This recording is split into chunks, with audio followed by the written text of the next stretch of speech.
لكن انا هقدم الطلب بعد استخراج الصوره الرسميه من حكم من محكمه النقض طبعا عشان يبقى الحكم نهائي، وشهاده طبعا من الجدول. هقدم الطلب الى المقر الرئاسي، ومعالي فخامه الرئيس هو وشأنه عايز بقى تزعل الرأي العام يا ريس، زعل الرأي العام.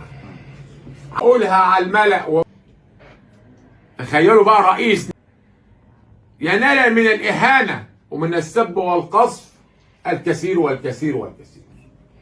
وده برضه طبعا الجديد. انا الكلام اللي انا بقوله بنفذه. اصل انا هخسر ايه؟ انا مش هخسر حاجه. قلتش يعني هم اللي اتحدوني. لا بس حضرتك طمنتني كمان تتشال على الراس لانك انت عملت ما لم معلش يقدر عليه حد. لا واجهت. لا كلام الحق، لا كلام الحق معلش، انا كلام الحق يقال.